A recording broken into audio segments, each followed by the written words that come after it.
जे botanical garden आहे ते पुराच्या पाण्यामध्ये प्रत्येक वेळी जाते। आता या ठिकाणी चौथ्यांदा पाणी घुसलेलं आहे। मागच्या वेळी या गार्डनमध्ये पाणी घुसलं, त्यानंतर इथे जे जैव विविध वनस्पतीची रोपं होती ती महापालिकेने एकदम काढली, परत दुसरी रोपं लावली आणि पुन्हा एकदा या ठिकाणी आता पुराचं पाणी शिरलेलं आहे।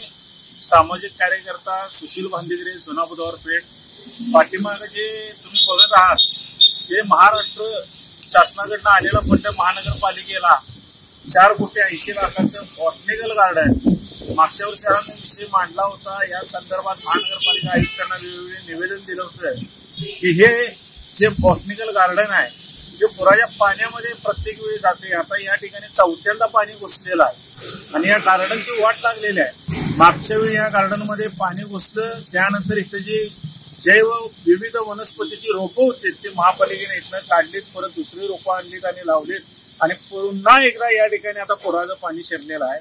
आणि कहर म्हणजे या ठिकाणी गंगावीस मार्गेचे गटरीचं पाणी येते तो नाला डायरेक्ट या बॉटनिकल गार्डन मध्ये सोडलेला आहे। या ठिकाणी तुम्ही आता बघू शकताय। मग या ठिकाणी गढूळ दूषित पाणी या गार्डन मध्ये सोडून महानगरपालिका कसलं गार्डन करायला लागल्या।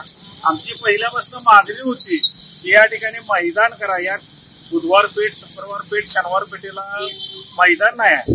मी या मैदानाबरोबर या ठिकाणी जे अंबाबाईला भक्त येतात त्यांच्यासाठी या ठिकाणी पार्किंग झालं असतं, त्यातनं महापालिकेचं उत्पन्न वाढलं असतं, त्याचबरोबर इथं पेव्हिंग ट्रॅक केला असता, लोकांना फिरायला मिळालं असतं। पण महानगरपालिकेनं शासनाचा आलेला फंड कुठेतरी मुरवायचा म्हणून या ठिकाणी हा घाट घातलेला मला दिसतोय।